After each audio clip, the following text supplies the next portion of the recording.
Good afternoon everyone. আজকে যে লেকচারটা আমরা পড়বো ওয়াইড প্রসেসিং টেকনোলজি 3 সেটা তোমরা স্ক্রিনে দেখতে পাচ্ছ যে wet processing technology 3 dyeing kinetics and thermodynamics অত্যন্ত গুরুত্বপূর্ণ একটা চ্যাপ্টার।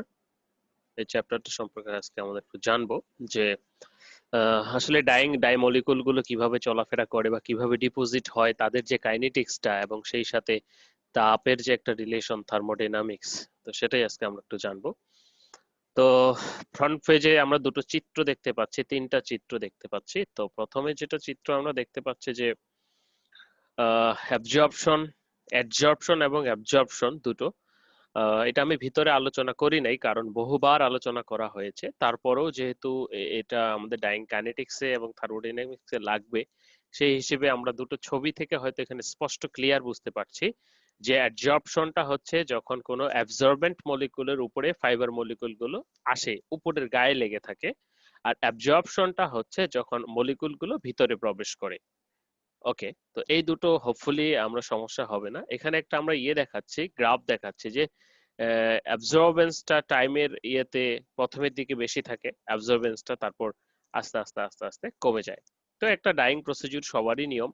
মানুষও যদি আমরা বলি যে স্যাচুরেশন, আমরা যখন প্রচন্ড ক্ষুধা লাগে, যখন প্রচুর খাই, পরে আস্তে আস্তে কি আমাদের রেট অফ খাওয়ার রেটটা কিন্তু কমে যায়। হ্যাঁ, যে বিরিয়ানি প্রথমের দিকে প্রচন্ড খাই, পরে আর খেতে পারি না।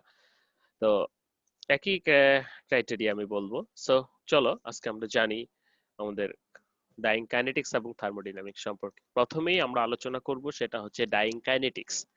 তো ডাইং কাইনেটিক্সটা কাকে বলছে? আমরা যদি লিটারেচার দেখি যে during the dyeing process dye is transferred from dye bath to the fiber. Definitely bath থেকে ডাই কি হবে, ফাইবারে প্রবেশ করবে। And the rate of transfer of dye molecule in solution from dye bath in substrate textile material is known as dyeing kinetics. কি হচ্ছে তাহলে, যে কি পরিমাণ কি হচ্ছে আমাদের ডাই সলিউশন থেকে ফাইবারে প্রবেশ করছে, তাহলে যে রেটটা, কি রেটে এটা ট্রান্সফার হচ্ছে, কত সময়ে কি রেটে ট্রান্সফার হচ্ছে, সেই সায়েন্সটাকে বা সেই ফিনোমিনাটাকে আমরা বলবো ডাইং কাইনেটিক্স। ওকে, তাহলে কি হয়, ডাইমলিকুল গুলো সলিউশন থেকে ফাইবারের ভিতরে প্রবেশ করে। তো ডাইমলিকুল থেকে ফাইবারে প্রবেশ করার সময় তার একটা রেট বা হার থাকে একটা নির্দিষ্ট সময়, সেটা কিরকম বা সেই ফিনোমিনাটা কিরকম সেটাই আমরা আলোচনা করব।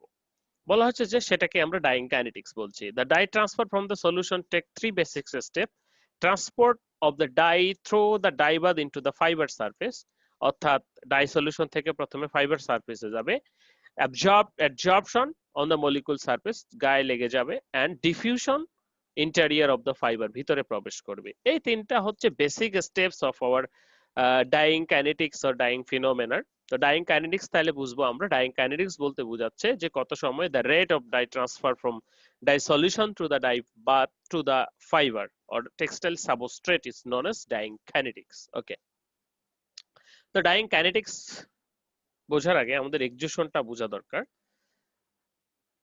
এক্সিউশনটা কি বলা হচ্ছে যে the process of dye transfer the process of transfer of dye stuff from the dye bath on the fiber material or material is known as extrusion। তাহলে আমরা এখানে যেটা বলছি সেটা রেট, আর আমরা এখন যেটা বলছি যে কি বলছি যে ডাই, ঘটনা একটাই যে ডাই সলিউশন থেকে ফাইবারে যাবে। তো ডাই সলিউশন থেকে ফাইবারে যাবে, এই বিষয়টাকে বলা হচ্ছে এক্সট্রুশন। এবং ডাই কত সময় কতটুকু যাবে, এই বিষয়টাকে বলা হচ্ছে dyeing kinetics. So the ratio between the amount of dye taken up by the substrate and the amount of dye originally available in the bath, তাহলে কি হচ্ছে, কতটুকু ডাই প্রথমে ছিল, ডাইং করার পর কতটুকু ডাই এখানে আছে। তো সেই দুটো মেজার করলে আমার কতটুকু ডাই ফাইবারে গেল সেটা আমরা বের করতে পারবো। সো ইকুয়েশনটা আমরা এইভাবে প্রকাশ করছি: C nought by CS by C nought. C নটটা কি initial dye concentration, CS concentration during process, তুমি প্রসেস সময়ও হতে পারে অথবা ডাইং করার পর কি পরিমাণ ডাই গেল সেটাও হতে পারে। তাইলে আগে কতটুকু ছিল, ডাইং করার পর কতটুকু ডাই অবশিষ্ট আছে। প্রথমের যেটা সেটা তো আমরা জানি নোন, যে এত মিলিতে এত লিটারে এতটুকু ডাই দিলাম, এটা তো নোন। কিন্তু যখন ডাইং করার পর এখানে আসলে কতটুকু ডাই লিকুয়ার আছে সেটা আননোন। সেটা আমরা ইউভি ভিজিবল স্পেকট্রোফটোমিটারের মাধ্যমে বের করতে পারি। তাহলে বের করে আমরা দুটো থেকে অ্যানালাইসিস করে দেখতে পারি যে আমার ডাই ট্রান্সফার রেটটা কিরকম, বা গ্রাফ যদি অ্যানালাইসিস করি তাহলে এক্সিউশনটা কিরকম বা কোন সময় কতটুকু হয়েছে। বলা হচ্ছে যে primary এক্সিউশন primary excitation is the phase where the dye molecule towards the substrate from solution under neutral condition in presence of electrolyte. It is also known as substantive phase. প্রথমে কি ডাই মলিকুল গুলো solution থেকে ফাইবারের দিকে যাবে in presence of electrolyte সহ, তো এটাকে আমরা বলতেছি সাবস্ট্যান্টিভ ফেজ, মানে প্রথমের দিকে যাবেন। And second term is typically movement of dye, পরের দিকে যেটা কি হবে যে আর সে যেতে চাইবে না, এবং যখন আমরা এখানে ইয়ে অ্যাড করছি, অ্যালকালি অ্যাড করছি, তখন আসলে সে বন্ড করছে। বলে secondary is a typical movement of the dye molecule after adding of dye molecules after addition of suitable alkali for the completion of the dye fibre bonding. তাহলে প্রথম স্টেজে কি হচ্ছে, সে যাচ্ছে, এবং দ্বিতীয় স্টেজে সে বন্ড ফর্ম করছে। তো এই যে এক্সিউশনটা ডিপেন্ড করে কিসের উপর? প্রথমত যদি আমরা বলি কনসেন্ট্রেশন অফ দ্য ডাই, আমরা যত বেশি কনসেন্ট্রেশনের ডাই নিব, অর্থাৎ যত, মনে করো দুটো শরবত আছে, দুটোতেই সমান পানি আছে 1 লিটার 1 লিটার, তো এটাতে 1 কেজি চিনি মিশানো আছে, এটাতে 100 গ্রাম চিনি মিশানো আছে, তাহলে আলটিমেট কি এটা মিষ্টি কম হবে। তো বিষয়টা হচ্ছে সেরকম, কনসেন্ট্রেশন অফ দ্য ডাই, তো কতটুকু পানিতে কতটুকু ডাই থাকছে বা কত বেশি ডাই থাকছে, তো যত বেশি ডাই থাকবে সেটা সাধারণত চেন ট্রান্সফার হওয়ার সম্ভাবনা এবং হার রেট বা পসিবিলিটি সবটাই বেশি। কনসেন্ট্রেশন অফ দ্য সল্ট, সল্টটা আমরা কি করছি যে আমরা ইলেকট্রোলাইট যেটা ইউজ করছি নেগেটিভ চার্জটাকে রিডিউস করার জন্য, সেটা কি পরিমাণ ইউজ করছে সেটার উপর ডিপেন্ড করছে। একই সাথে টেম্পারেচার, যে ডাই মলিকুল গুলো গতিশক্তি প্রাপ্ত হবে এবং ওয়াটারের সাথে প্রাইমারিলি যে বন্ড করে ডাই, সেই বন্ডটা ভেঙে দেওয়ার জন্য টেম্পারেচার দরকার, এবং একই সাথে ফাইবার মলিকুলটাকে কি করা দরকার, ফাইবার মলিকুলটাকে আমাদের ইয়ে করা দরকার, অর্থাৎ সুইলিং করা দরকার। এই সুইলিং এর কারণেও আমাদের কি দরকার হচ্ছে, এই টেম্পারেচারটা দরকার হচ্ছে। এজিটেশন, এজিটেশনটা কেন দিতে হবে, যে আমরা ডাইবারটাকে কি সাধারণত এজিটেশন দেই, তাহলে ডাইমলিকুল গুলো সার্কুলেট হবে এবং ইভেনলি সার্কুলেট হলে সেটা আর যদি এভাবে রেখে দাও তাহলে কি, যেমন তলানি পড়ে যায়, তো সেই ক্ষেত্রে তলানি পড়ে যাওয়ার সম্ভাবনা বা এগ্রিগেটেড হওয়ার সম্ভাবনা আছে। তো ডাইমলিকুল গুলো যেন এগ্রিগেটেড না হয় এবং একইভাবে ট্রান্সফারটা যেন ভালো হয়, সেই জন্য আমাদের এজিটেশনটা দরকার। এজিটেশন মানে কি হচ্ছে ঘূর্ণন বা ঘটানো বা নাড়াচাড়া করা। এন্ড সর্বশেষ যেটা রয়েছে যে লিকুয়ার রেশিও, লিকুয়ার রেশিওটা কি, যে কতটুকু লিকুয়ারে কতটুকু স্যাম্পল বা কতটুকু সলিড ম্যাটেরিয়াল ঘুরবে বা কতটুকু সলিড ম্যাটেরিয়াল ডাইং হবে বা চুবানো হবে, সেটাকে আমরা বলতেছি লিকুয়ার রেশিও। তো this conditions are much more important for execution. Okay, এখন ডাইং ইকুইলিব্রিয়ামের কথায় আসি। ইকুইলিব্রিয়াম শব্দটা দিয়ে আমরা বুঝি সাম্যাবস্থা, তাই না? তো সাম্যাবস্থাটা কিরকম, যে যখন দুটো পুকুর, এই পুকুরে এটাতে বেশি পানি আছে, এটাতে কম পানি আছে, তাহলে কি হচ্ছে, এখান থেকে পানিগুলো এখানে পড়ছে। তো একটা সময় দেখা যাবে এই পুকুর থেকে এই পুকুরে পানি যাওয়া বন্ধ হয়ে গেছে। কেন? যে এই পুকুরের যে পানির লেভেল এবং এই পুকুরের যে পানির লেভেল দুটোই সমান হয়ে গেছে, তখন আর কোনো পানি এই পুকুর থেকে এই পুকুর বা এখানে যাচ্ছে না। তো এই কন্ডিশনটাকে বলা হয় ইকুইলিব্রিয়াম কন্ডিশন। তো আমাদের ডাইং এর ক্ষেত্রেও এই ধরনের ইকুইলিব্রিয়াম কন্ডিশনটা ঘটে। আমরা জানি যখন একটা ফাইবার ডাইমলিকুলের ভিতরে, সলিউশনের ভিতরে থাকে, তখন প্রথমের দিকে প্রচুর পরিমাণে ডাইমলিকুল ফাইবারের ভিতরে প্রবেশ করে, কিছু কিছু ডাইমলিকুল আবার বেরিয়েও যায়। তো এই যে বেরিয়ে যাওয়া এবং ঢোকাটা যখন বন্ধ হচ্ছে, অর্থাৎ যখন এমন একটা পর্যায়ে যায় যে ডাই ফেব্রিকটা কোনো ডাইমলিকুলকে অ্যাকসেপ্ট করছে না, বা করলেও খুবই কম, নেগলিজেবল, এবং সেই সাথে কোনো ডাইমলিকুল বেরিয়েও যাচ্ছে না, এমন যে কন্ডিশনটা, সেই কন্ডিশনটাকে আমরা বলছি ডাইং ইকুইলিব্রিয়াম। when যে dyeing can be received two-way process equilibrium reaction which is dye and the fiber in equilibrium dye, অর্থাৎ dye থেকে fiber যাবে, fiber থেকে dye যাবে। As the dyeing process, you may more dye taken, fiber is the lost its back into the bath, and there is no net increase in the dye and the fiber. Eventually dyeing reaches at the equilibrium point where there is no further dye on the fiber. However, the final point in the dyeing process where the shade of substrate will not change if allowed the continue under the same continuous same condition, temperature, pressure, pH etc. যদি same রাখার ফলেও পরে আর কি সে কোনো নিতে পারছে না, কোনো ডাই নিতে পারছে না, তখন আমরা সেটাকে বলছি কি, আমরা তখন সেটাকে বলছি ডাইং ইকুইলিব্রিয়াম। হোপফুলি ক্লিয়ার, যে এমন একটা কন্ডিশন যখন একটা ফেব্রিক স্যাচুরেটেড, সে আর কোনো ডাই নিচ্ছেও না, কোনো ডাই দিচ্ছেও না, সেই কন্ডিশনটাকে আমরা বলছি ডাইং ইকুইলিব্রিয়াম। নেক্সট, তো most of the equilibrium property system depends on the three quantities. সেই তিনটা কোয়ান্টিটিস কি? অ্যাফিনিটি, আমরা জানি অ্যাফিনিটি সম্পর্কে, আমরা পড়েছি যে ডাই ফাইবারের যে আকর্ষণ, যে ফাইবারের যত বেশি আকর্ষণটা বেশি হবে তার ডাই ট্রান্সফার রেট বা ইকুইলিব্রিয়াম কন্ডিশনটা তত তাড়াতাড়ি রিচ হয়ে যাবে। হিট অফ ডাইং, অবশ্যই হিট অফ ডাইং একাধারে সোয়েলিং এ সাহায্য করে, ডাইমলিকুলকে হিট করতে সাহায্য করে, মিডিয়ামটাকে ডাইমলিকুলকে মুভ করতে এবং এনার্জি যোগাতে সাহায্য করে। এন্ড নেক্সট যেটা রয়েছে এন্ট্রপি অফ ডাইং, আমরা আমাদের এইটার সাথে আমরা পরিচিত নই যে entropy of dyeing. Entropy of ডাইংটা কি?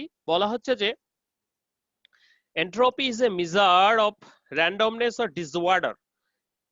Spontaneous changes always go from a more disordered state to less disordered state. Such randomness or disorder in case of dyes during dyeing is known as entropy of dyeing.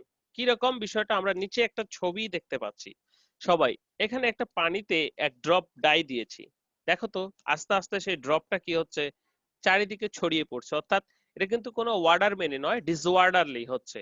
আমরা যদি চাই এইটাকে আবার কিন্তু এখানে নিয়ে আসতে পারবো না। সো বলা হচ্ছে যে এন্ট্রপি ইজ এ মেজার, একটা measure of randomness or disorder, কিসের? এটা ডাইমলিকুলার হতে পারে। Spontaneous changes always go from a more ordered state to less ordered state. So such randomness or disorder in case of dyes during dyeing is known as entropy of dyeing. If you put a drop of blue food or red food, এটা red যেহেতু red বলা উচিত ছিল, red food coloring in a beaker water, then the dye tends to spread out and get pale blue solution. এটা কি, এখানে যে লাল ছিল এখানে তার চেয়ে একটু পেল হয়ে গেছে। No matter how long you wait and cool colored molecules will never come back together to form a drop of dark blue colorless water. This phenomenon is known as entropy. So এন্ট্রপিটা তাহলে কি? Normally যদি আমরা বলি যে এন্ট্রপিটা হচ্ছে একটা কোন মলিকুলের র্যান্ডমনেস অর ডিসঅর্ডার, তো এটা ডাইমলিকুলার হতে পারে, ডাইমলিকুলার হয়ে সেটা কিভাবে কত র্যান্ডমলি ছড়িয়ে পড়তে পারছে সেটাই হচ্ছে এন্ট্রপি। তো যত তাড়াতাড়ি সে ছড়িয়ে পড়বে সলিউশনে, বা যত তাড়াতাড়ি সে তত তাড়াতাড়ি তাহলে ডাইমলিকুল গুলো মুভ করতে পারবে এবং ডাইং করতে ফাইবারের প্রতি আকর্ষিত হবে। So this is the entropy of dyeing. Now the diffusion. ডিফিউশনটা কি? ডিফিউশনের সংজ্ঞা যদি আমরা বলি ছড়িয়ে পড়া, একটু আগে দেখলাম এন্ট্রপি যে কোন ওয়ার্ডারে সেটা ডিফিউজ হচ্ছে বা কোন ওয়ার্ডারে ছড়িয়ে পড়ছে, তো ছড়িয়ে পড়ার যে বিষয়টা সেটাকে আমরা ডিফিউশন বলি। যেমন আমরা ছোটকালে পড়েছিলাম যে ঘরের কোণে স্যান্টের শিশি খুলে রাখলে সেটা সারা ঘর ছড়িয়ে যায়, অ্যাজ লাইক। তো এই যে এটা হচ্ছে ভাপার ফেজে বা বায়বীয় মাধ্যমে যে গ্যাস স্যান্টের মলিকুল গুলো কি পুরো ঘর জুড়ে ছড়িয়ে যায়, ঠিক তেমনি সেটা লিকুইড ফেজেও হতে পারে। বলা হচ্ছে molecular movement of a substrate due to its natural intrinsic mobility without the participation of the external force. তাহলে কি, কোন external force ছাড়াই the movement of the substrate due to natural intrinsic mobility কারণে, গতিবিদ্যের কারণে বা গতির কারণে যে চলাচলটা হয় সেটাকে a substance solution will migrate constant temperature from zones of higher to lower concentration until a concentration equilibrium is established within the entry system. ঠিক আছে, যে এখানে কি ঘনত্ব বেশি, তাহলে সে এখান থেকে চারিদিকে ছড়িয়ে যাচ্ছে যতক্ষণ না সবখানে তার ইয়েটা সমান হয়, ইকুইলিব্রিয়াম কন্ডিশনটা সমান হয়। ওকে, তো তুমি যদি একটা শরবত ঘুলিয়ে ভালো মতো নাড়া দাও, তো তোমার শরবত কি এরকম হবে যে কোথাও একটু কম মিষ্টি কোথাও একটু বেশি মিষ্টি? না, কারণটা তুমি ইকুইলিব্রিয়াম পজিশনে রিচ করলে, অর্থাৎ চিনিগুলো সুন্দরভাবে গুলে গেলে তুমি ইকুইলিব্রিয়াম কন্ডিশনে রিচ করবা, পৌঁছে যাবা। So diffusion, the general characteristics of the dilution tendency of a solution which is accelerated elevation of temperature. তো টেম্পারেচারের মাধ্যমে এটাকে আমরা কি করতে পারি, ইনশিওর করতে পারি বা অ্যাসিলারেটেড করতে পারি যেন তাড়াতাড়ি আমার ডাইলিউশনটা হয় বা ডিফিউশনটা হয়। ওকে, তো এই ডিফিউশন প্রক্রিয়ার মাধ্যমেই ফাইবারের গায়ে বা ফাইবারে ডাইস প্রবেশ করে। নাও ডিফিউশন কোএফিসিয়েন্ট, তাহলে বলা হচ্ছে ডিফিউশন কোএফিসিয়েন্ট মানে একটা হিসাব চলে আসতেছে, কিরকম হিসাবটা? আমরা যদি এখানে দেখি বলা হচ্ছে diffusion coefficient is the proportionary factor, অর্থাৎ প্রপোর্শনাল ফ্যাক্টর ডি দ্বারা প্রকাশ করা হচ্ছে, proportionally factor in Fick's law by which the mass of a substance মানে একটা নির্দিষ্ট পরিমাণ die diffuse in a time dt কত টাইমে through a surface df area normal to the diffusion direction is proportional to the concentration of the gradient c of the substrate। তাহলে আবার বলি, মনে করি ডিফিউশন কোএফিসিয়েন্টটা হচ্ছে প্রপোর্শনারি ফ্যাক্টর, অর্থাৎ বলা হচ্ছে ফিক্স ল অনুসারে একটা নির্দিষ্ট পরিমাণ ভরের সাবস্ট্রেট বা ডাই ডিফিউজ হচ্ছে একটা নির্দিষ্ট টাইমে একটা নির্দিষ্ট সারফেস এরিয়াতে, to the diffusion direction is proportional. তো এই যে ডিফিউশন ডিরেকশন বা এই ডিফিউশনটা is proportional to the concentration gradient, যে কি পরিমাণ কনসেন্ট্রেশন আছে সেটার গ্রেডিয়েন্টই হচ্ছে আমার এই ডাইটা। So DM is equal to minus D grad C DF into DT. তো ডিএম যদি আমরা সাবস্ট্রেট ডাইয়ের ওজন ধরি, D grad C DF into DT, তাহলে আমরা ফ্যাক্টরটা ডি গ্রেড যেটা সেটা বের করতে পারবো, কারণ বাকি যে ডিএফ এবং ডিটি আমরা জানি যে কত সময়ে একটা ডাই কত সময়ে কতটুকুর মধ্যে সে ছড়িয়ে পড়ছে। ওকে, তো এটা ছিল আমাদের ডিফিউশন কোএফিসিয়েন্ট। দেন আমরা যদি যাই যে ডিফিউশন মডেলস, তাহলে এই যে ডাই ছড়িয়ে পড়বে, ডাই ছড়িয়ে পড়ার যে কিছু মডেল রয়েছে আমাদের, কিভাবে ছড়িয়ে পড়ছে সেটার জন্য আমরা ইয়ে করছি diffusion model.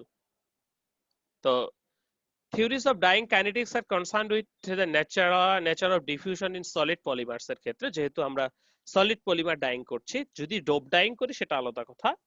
So essentially they are based on two important fundamental different methods or modules of the diffusion fibers, namely প্রথমত the pore diffusion model, pore মানে ছিদ্র, and the free volume or mobile segment মানে যে movement করতে পারে, segment গুলি গতিও নড়ে, এরকম চেঞ্জ হয়। এই দুটো মডেল রয়েছে আমাদের ডিফিউশন মডেল। ওকে, তো সেই ডিফিউশন মডেল গুলো কি কি আমরা যদি একটু দেখার চেষ্টা করি, প্রথমেই আসতেছে পোর মডেল এবং পরবর্তীতে আমরা দেখব। তো পোর শব্দের অর্থ যেটা আমি বললাম যে ছিদ্রযুক্ত, বিষয়টা কিরকম করে বুঝাবো, যে মৌমাছির চাক দেখেছো তোমরা যে অনেক ছিদ্রযুক্ত, অথবা তোমরা পেঁপে গাছ দেখেছো যেটার পচে যাওয়া পেঁপে গাছ শুধু স্কালিটনটা আছে, কিরকম জালি কাটা, তাই না? তো এরকম অনেকটা, অথবা তুমি যদি একটা আটার ডিব্বাতে আটার যেটা রুটি বানায় সেটাতে কাঠি দিয়ে ফুটো করে দাও, এজ লাইক। দ্য পোর মডেলটা কি বলছে, the poor model represents the fibre S A solid structure with a network of interconnected channels or pore which are filled with the dyeing liquid. So interconnected pores or channel, অর্থাৎ একটা ফাইবারের সাথে আরেকটা ফাইবারের যে ইন্টারকানেকশন পোর গুলি রয়েছে বা চ্যানেল গুলি রয়েছে, চ্যানেল মানে কি যাতায়াতের পথ ছিদ্র, which are filled with the dyeing liquid which is normally water. So dissolved dye diffuse through these pores where it can be simultaneously absorbed on the wall of the pores. And for quantitative expression, the rate of diffusion, the porosity P is primarily importance as well as the absorption of liquidibrium. Porosity মানে কি কতটুকু ফাঁকা আছে এরকম। Okay, the P is the proportion of the pores in relation to the total volume of the fiber available under a dyeing condition. কি P যে porosity, যেটা P is proportion of pores, P is proportion inversely নয় কিন্তু, তাহলে P বাড়লে proportion number of whole বা number of পথ বা নাম্বার অফ চ্যানেল বাড়বে। ওকে, তাহলে চ্যানেল বাড়বে আমরা দেখছি। So in 1966 we developed a mathematical model for diffusion process which is overlaid by the absorption desorption equilibrium of the dye liquid at the external and internal boundary of layers of the fiber. The pore model presupposes that of course the pores are connected each other as well as the external dye bath and diameter and sufficiently large for the dye molecules in the room. কি রকম বিষয়টা, যে প্রত্যেকটা fibre, প্রত্যেকটা yarn, প্রত্যেকটা textile fabric yarn দিয়ে তৈরি, প্রত্যেকটা ইয়ার্ন অনেকগুলো ফাইবার দিয়ে তৈরি, প্রত্যেকটা ফাইবারের ভিতরে অনেকগুলো ফাইব্রিল রয়েছে। সেই ফাইব্রিল গুলোর কি হচ্ছে, একটার সাথে আরেকটা ইন্টারকানেক্টেড হচ্ছে, যে চ্যানেলস এর মাধ্যমে সেগুলো দিয়ে ডাইমলিকুল গুলো ভিতরে ঢুকছে এবং ফাইবারে অ্যাবজর্ব হচ্ছে। তো সেটাকে আমরা পোরোসিটি বলছি, এটা প্রপোর্শনাল টু দা পোরস। তো পোরোসিটি বা যত বেশি থাকছে তত ডাইং সুবিধাটা আমাদের বেশি হচ্ছে। ওকে, তো যে ফাঁকা জায়গাটা বা পোর গুলি থাকছে। তো এই পাশে যেটা বলছে দেখি আরেকটু, যে model concept the dye uptake on cellulosic fiber generally based on pore model. তো আমরা যখন সেলুলোজিক ফাইবার গুলোকে সোয়েল করি, সোয়েল করলে কি হবে, এগুলো ফুলে উঠবে, ফুলে উঠলে তাদের ভিতরে এরকম পোর সৃষ্টি হবে, এরকম গ্যাপ সৃষ্টি হবে, তো সেটা দিয়ে ডাই ঢুকবে। So according to this a network of pores swollen and filled with water is present in the fibers within the dye diffusion substance take place followed if applicable by the chemical reaction and reactive dyes। বলা হচ্ছে যে এরকম যখন সোয়েল হবে, সোয়েল হয় যখন field হবে, তো ওয়াটার দিয়ে সাধারণত ফিল হয় সোয়েল হলে, তো তখন সেখানে আস্তে আস্তে ডাইমলিকুল গুলো কি হবে, প্রবেশ করবে। দিস ইজ দ্য ফার্স্ট কি মিস্টেন্সিক hypothesis on the uptake of anionic direct dyes on so after their discovery water base assumption. মনে হচ্ছে এটা হাইপোথিসিস মানে ধরে নেই, বা একটা কি বলবো তথ্য, যে এটা একটা প্রসিদ্ধ কি বলবে কি বলে এটাকে, যাই হোক মনে পড়ছে না এই মুহূর্তে। So this dyes are colloid particles in the fiber void. So it is concluded that the substantially large based on the fact that the dimolecules which is diffused into the fiber from aggregated in the cellulose pores এ গিয়ে তখন তারা aggregate হয়। So likewise the assisted experimental findings the mechanism of macromolecular absorption found in the pore in the depth at the dyeing at the least। তো ওকে, আমরা ছবি একটা দেখি তাহলে ক্লিয়ার হব হোপফুলি। দেখো, এই comparison between pore model left and free volume model right. তো সোর্স, এই যে আমরা দুটো ছবি দেখতে পাচ্ছি, এটা হচ্ছে ফ্রি ভলিউম মডেল, এটা হচ্ছে পোর মডেল। তো বিষয়টা হচ্ছে কি, লেফট রাইট তোমাদের ক্ষেত্রে চেঞ্জ হতে পারে। তো দেখা যাচ্ছে কি যে ফ্রি ভলিউম মডেল রাইট, এটা পোর ভলিউম মডেল, সরি। তো দেখা যাচ্ছে কি যে দেখো, আমাদের ওই যে ইয়ের ভিতরে, ফাইবারের ভিতরে বা পলিমারের ভিতরে এরকম কিছু পোরের সৃষ্টি হয় বা যোগাযোগের রাস্তা সৃষ্টি হয়, বা যখন ফাইবারটা সুয়েল হয়ে উঠে, ফুলে উঠে, তখন তার ভিতরে এরকম কিছু ইন্টারকানেক্টেড চ্যানেলস দেখা যায় বা পোর দেখা যায়, যেটা দিয়ে ডাইপার্টিকেলস গুলো ফাইবারের ভিতরে প্রবেশ করে এবং ফাইবারের উপরে ডিপোজিট হয়। ওকে, তো এটা বলছে কে, এটা বলছে যে পোর মডেল বলছে। কি জন্য বলছে, যে নরমালি সেলুলোজিক বা ন্যাচারাল ফাইবারের ক্ষেত্রে সাধারণত পোর মডেলটা কাজ করে, বিশেষ করে যেরকম রিয়েক্টিভ ডাইং এর ক্ষেত্রে বা ডিরেক্ট ডাই। কিভাবে কাজ করে, যে যখন আমরা কোন একটা স্যাম্পলকে পানিতে চুবাবো বা ডাই সলিউশনে চুবাবো, তখন সেটা কি হবে, নরমালি সোয়েল করবে। নরমালি সোয়েল করলে ফেব্রিকটা তার ভিতরে অনেকগুলো এরকম পোরের সৃষ্টি হবে বা ইন্টারকানেক্টেড পাথ সৃষ্টি হবে, যেই পাথগুলোর ভিতর দিয়ে ডাইসপোলিমালিকুল গুলো ঢুকে ফাইবারের সাথে অ্যাটাচ হবে অথবা ফাইবার সারফেসের উপর ডিপোজিট হবে। এটা হচ্ছে ন্যাচারাল সাবস্টেন্সের জন্য, ন্যাচারাল ফাইবারের জন্য পোর ভলিউম মডেল বলা হচ্ছে এটাকে, যে যে পোরাস এলাকা সৃষ্টি হচ্ছে সেটার মাধ্যমে ডাইংটা হচ্ছে। কিন্তু যখন আমরা সিনথেটিক ফাইবারের ক্ষেত্রে যাব, তখন কিন্তু আসলে এই সমস্যাটা, এই কারণ আমরা জানি যখন সিনথেটিক ফাইবারকে আমরা পানিতে চুবাবো, সোয়েলিং করব, তারপরেও কিন্তু সেটা সোয়েলিং হবে না, বিকজ অফ কাদের হাইড্রোফিলিসিটি নাই, তারা হাইড্রোফোবিক ফাইবার সেজন্য, এবং সেই সাথে ম্যানমেড, তো যার কারণে তাদের স্ট্রাকচারটা প্রচুর পরিমাণে ক্রিস্টালাইন। তো আমরা জানি যে ক্রিস্টালাইন স্ট্রাকচারে কখনো ডাই ঢোকে না, তার জন্য আমাদের অ্যামরফাস স্ট্রাকচার দরকার। তো তখন আমাদের ফ্রি ভলিউম থিওরির দিকে তাকাতে হয়। ফ্রি ভলিউম থিওরিটা কি বলছে একটু দেখি,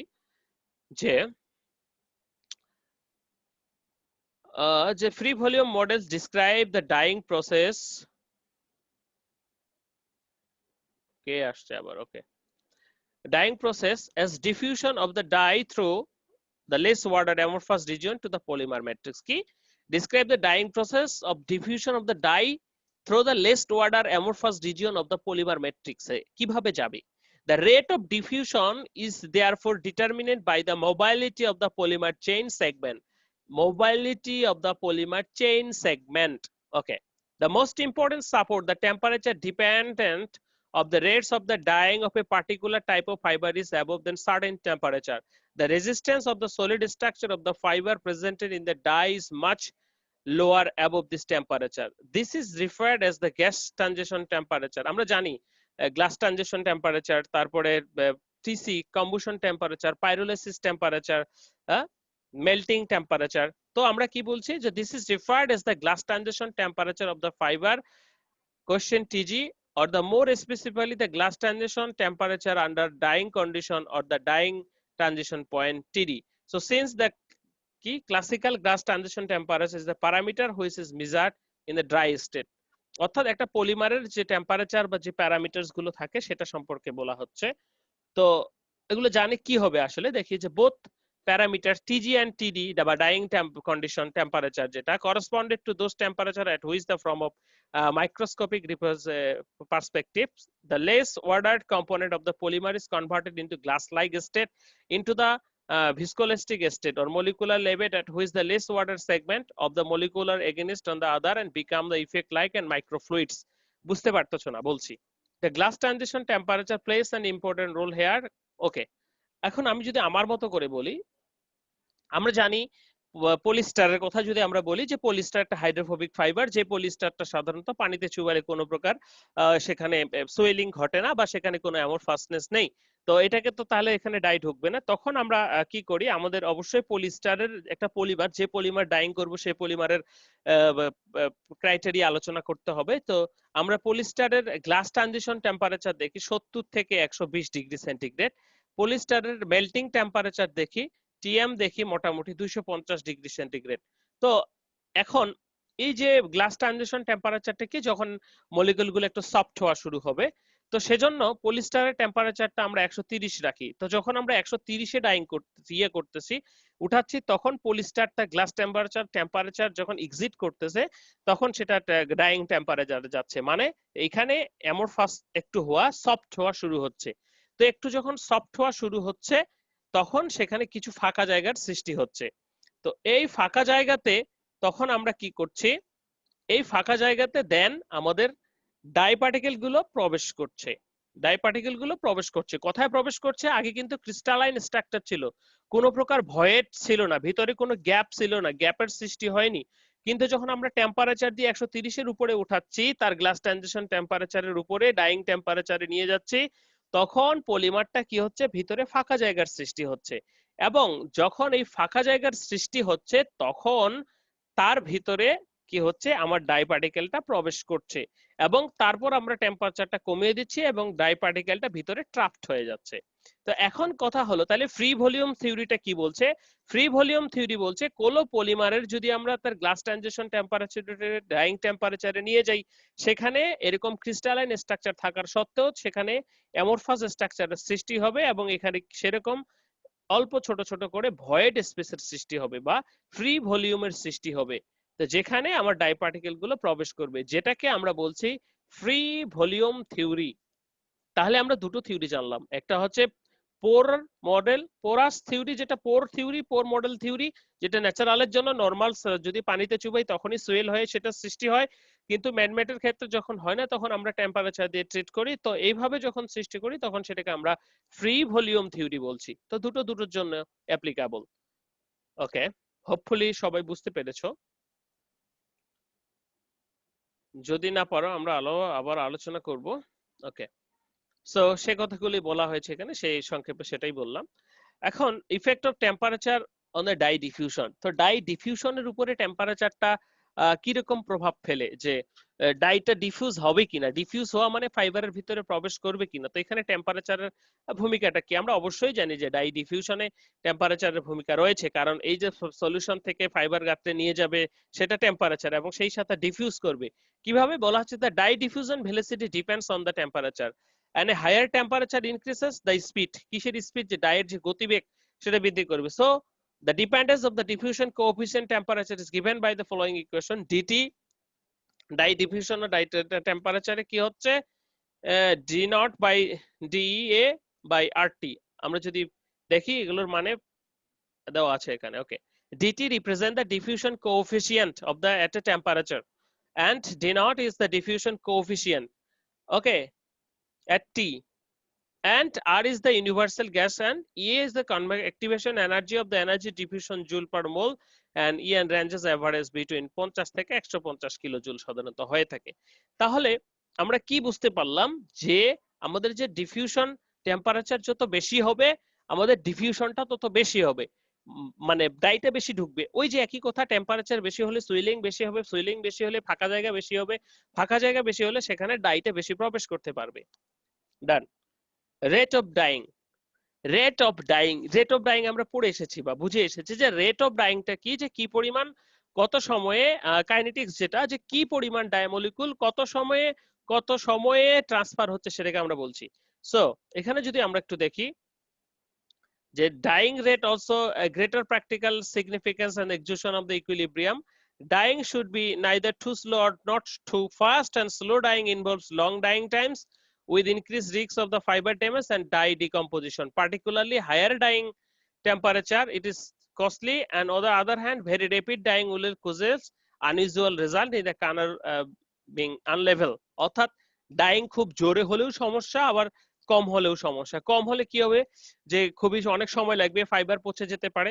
আবার যদি বেশি হয় তাহলে কি হবে, দ্রুত হবে, কিন্তু সেই ক্ষেত্রে আমাদের ডাইং যে ফল্টস গুলি সেগুলো চলে আসার সম্ভাবনা থাকবে। The slope of the exhaustion curves gives information that the rate of dying, determination of the curves, however, that requires much more work. The rate of depend on the dying and good require। দেখো rate of ডাইংটা কি, যে এরকম কি হচ্ছে যে সময়ের সাথে সাথে বাড়ার পরে একটা সময় পর সে ইকুইলিব্রিয়ামে চলে যাচ্ছে, তারপর সে আর কোনো ডাই নিচ্ছে না। So dyeing rate is influenced by the temperature. একটা সময় ওই যে আমরা পড়েছি যে কি পয়েন্ট, যে স্যাচুরেশন ইকুইলিব্রিয়াম কন্ডিশন, তারপরে যতই তুমি টেম্পারেচার বাড়াও, যতই পিএইচ কম বেশি করো, তারপরেও কিন্তু ডাই এর কোনো হচ্ছে না, কারণ সেটা already saturated. So dependent on the, so dying rate is influenced by the temperature, by chemicals such as salt, acids, all which is influence the final exhaustion.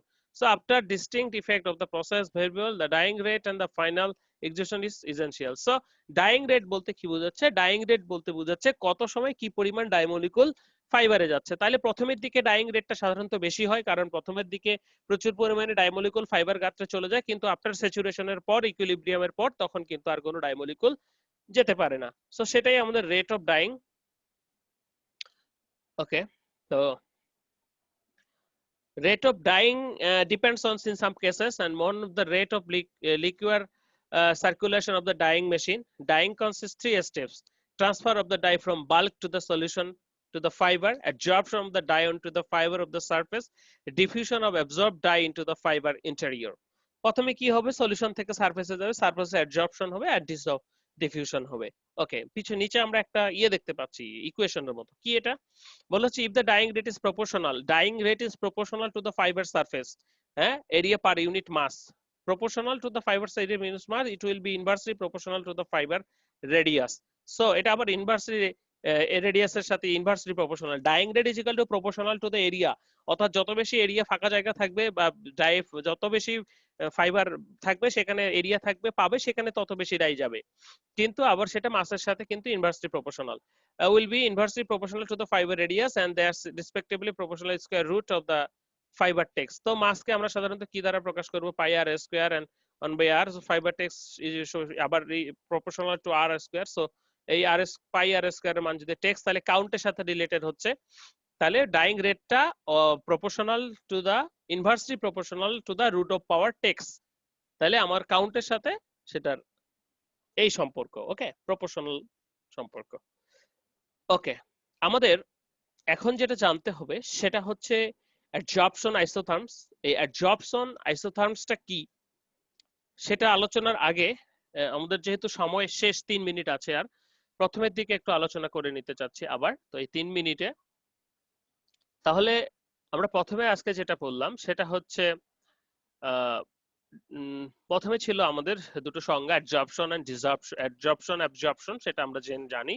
তারপরে আমাদের যেটা ছিল সেটা হচ্ছে ডাইং কাইনেটিক্স, যে কি কতটুকু রেটটা ডাইং রেটটা কিরকম সেটাকে ডাইং কাইনেটিক্স বলছি। এক্সজোশন বলছে কি পরিমাণ ডাইমলিকুল সারফেস সলিউশন থেকে সারফেসে যাবে সেটাকে।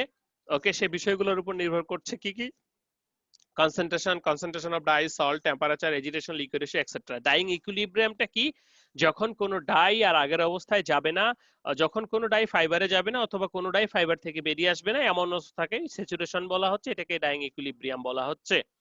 এরপরে যদি আমরা বলি যে এটা ডিপেন্ডস করে অ্যাফিনিটির উপর, হিট অফ ডাইং এর উপর এবং এন্ট্রপির উপর। এন্ট্রপিটা কি? কোন একটা মলিকুলের, বিশেষ করে যদি ডাইয়ের কথা বলি, কোন একটা মলিকুলের ডিসঅর্ডারলি ছড়িয়ে পড়ার যে প্রবণতা, সেটাকে আমরা এন্ট্রপি অফ ডাইং বলছি। যেটা যত তাড়াতাড়ি ছড়িয়ে পড়তে পারবে এবং যত তাড়াতাড়ি সবার শেষ ছবিটা ইকুয়ালি ডিস্ট্রিবিউটেড হতে পারবে, সেটা তত তাড়াতাড়ি কি হবে, অ্যাবজর্ব হবে বা অন্য কোনো কিছুর সাথে আমরা ফাংশনালাইজ করতে পারবো। So entropy of dyeing.